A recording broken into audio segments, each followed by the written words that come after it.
Have you ever wondered how documentary filmmakers get into prisons? Well, I'm going to show you how.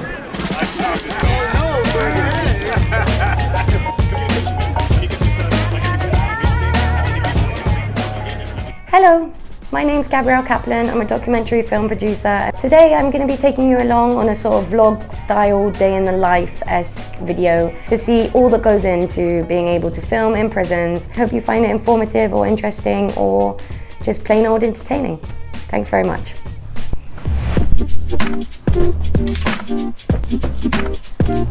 So first things first, I've got to go to the post office, print out some forms that the whole crew have to bring with them day of to show at the gate so that they know we've been all cleared and we're good to go. Each person needs a printed out version of their background checks.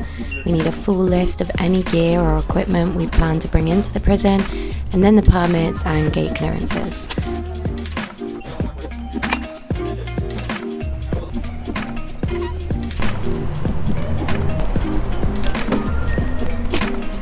So once I get home, I need to jump on a quick call with the prison staff just to sort of discuss logistics for the day of, shots that we want to get and people that we want to talk to, and yeah, just sort of get everything set up.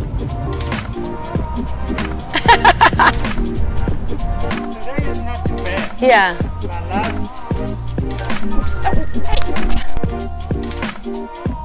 Super excited to highlight the amazing work that you guys are doing.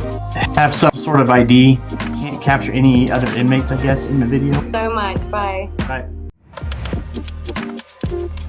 And now it's time to very quickly pack before heading off to the airport. I'm only traveling for a couple of days, so I only needed a small carry-on. I always bring my own camera just in case, a hard drive to back up the footage, and then the essentials. Yes.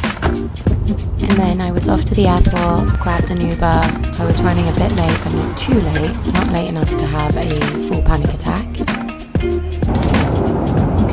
We landed around 5 PM and it was time to quickly grab the rental car and get a good night's sleep because the next morning my alarm was set for 4 AM. Here's the crew loading all of our equipment and gear into the car. We had about a 2-hour drive into the middle of nowhere to get to the prison, so we wanted to make sure we were all set up by the time we arrived. I always forget how big this country is until I go on a road trip like this.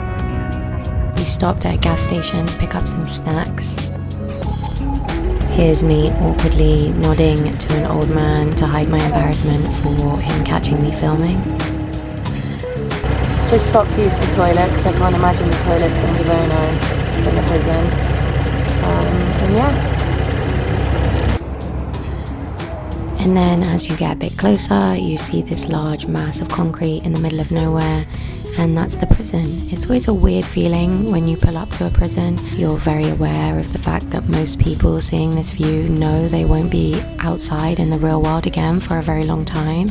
For about an hour, we drove around the prison, picking up some extra B-roll for the documentary, and then we noticed some of the guards getting a little nervous about our presence, so we decided to head into the admin building and meet our chaperone for the day. Just a quick word on getting access to prisons. Obviously, prisons are one of the hardest places to get access to as a filmmaker. You have to build up a ton of trust with the Department of Corrections and show them that you're really just trying to humanize the people behind bars rather than tear down the prison system or the staff that work there. He guided us through the checking in process, signing our names, walking to the front entrance of the prison. I always find the sound of these gates opening to be such a harsh marker for the end of someone's freedom. And then it was time to go meet the guys who we're filming with today. Today we are filming with one of the teaching groups at the prison. The group's members are made up entirely of those serving life. The group is completely voluntary. The men are all here by their free will to learn how to be better men and how to support their fellow men on the inside. Skills they focus on are non-violent communication skills, how to de-escalate an argument, how to love yourself despite your mistakes, how to be kind and courteous to your neighbors. Groups like these allow people behind bars to hope for a better future, to plan for a life on the outside. Hope is a necessity behind bars. Without hope, prison can become an extremely dark place. Then everybody broke out into smaller groups and went round and introduced themselves. Ray, what's up, Ray? Hello, guys. And then it was time for a sort of group therapy portion of the program where the guys were super vulnerable in telling some of their personal stories, some of their past trauma, who they are hoping to grow into, etc. And my family means everything to me.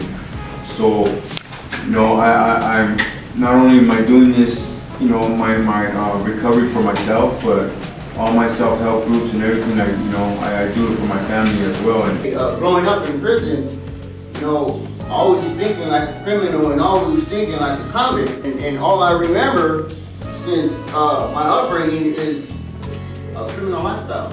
When you don't know nothing else, when you're raised in an abusive home, physical, emotional neglect, and exposed to domestic violence in my home, I didn't know nothing else. And they come into prison straight out of this setting. For me, I had to really identify it, and I had to do that through self-reflection. And it's not easy, if that's all you know. It's one of the hardest things. I still struggle with it. I had to really identify who I want to be. It's always so interesting to me to see guys like this sharing in a group about their emotions and feelings. I think oftentimes we write off people who are incarcerated as having no feelings or emotions, but really the sentiments they share are pretty universal. They are trying to better themselves, they want to live better lives, they feel guilty about past mistakes and stuff that I feel like we can all relate to. Finally, we went into the cell block to speak to some of the men who hadn't made it to the group.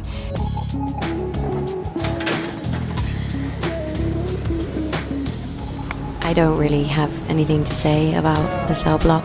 It was a pretty standard cell block.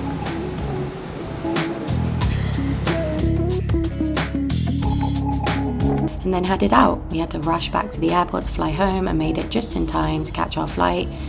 And then I went home and had a very, very long sleep.